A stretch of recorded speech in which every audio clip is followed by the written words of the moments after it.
American dish, also called American goulash. Today we're gonna call it American pasticcio because it has a lot of those Greek flavors in it. I have my pan here on the heat, so we're gonna start out with a little bit of oil in the pan just to get that fat going. And you can see the oil in the pan is hot because that oil is spreading around quickly. We get the meat in here, and once the meat goes in, I'm gonna press it down a little bit in the pan so we can really increase our surface area, which is gonna increase our browning. Listen to the sizzle. That is important. If you put the meat in your pan and there is no noise, you have not got your pan hot enough and you're not gonna get that caramelization that you need. And I'm over about a medium-high heat. All right, so we have 3 cloves of garlic here. I just gave them a little smash with my knife, and then we're gonna give them a rough minced chop. You're using a yellow onion right now, but could I use red?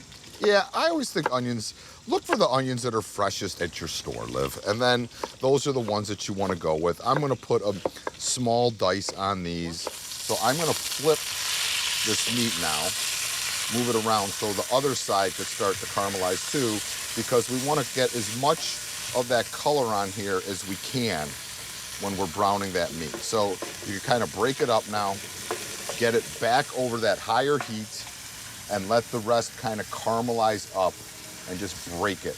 All right, I'm gonna put the onions in first. At this point, I'm gonna make sure that everything is seasoned real good. So we're gonna season our onions, a little bit of salt on that meat, cracked black pepper. Now those onions are gonna sweat, the meat's gonna continue to cook. Garlic goes in. All right, so oregano, rough chop.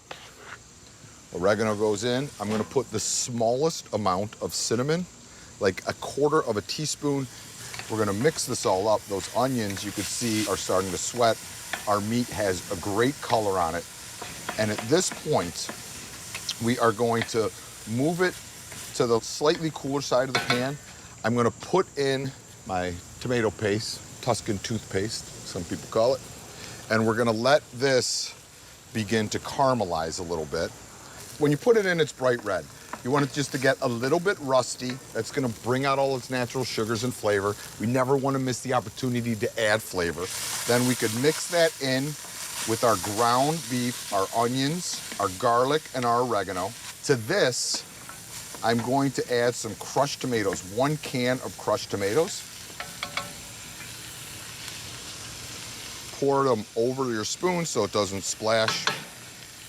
Give it a stir. We're gonna cook this sauce throughout the show. So I'm gonna add a little bit of water in here and just let this kind of reduce down, let those flavors develop and all that goodness happen. All right, so I have my water over here boiling. I am going to put a couple big pinches of salt in the water because pasta doesn't come seasoning, and you could also see it brings it to more of a rolling boil. We're gonna put in our elbow macaroni, because that's when we grew up when. This is gonna cook for about 6 to 8 minutes. You wanna basically cook it 2 minutes less than the directions tell you to, because we could finish it in the sauce. It's still a little al dente, which is what we want.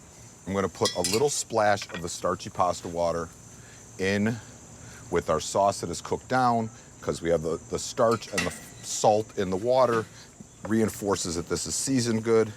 And then I just give this a good little toss. That's some muscles, because that pan is heavy. Well, you know, Liz, I've been working out a little bit, so this is just gonna kind of simmer for about another 45 seconds or so. As you can see, it kind of has come together. Yeah, really see it thickened up nice. a little bit. Yum.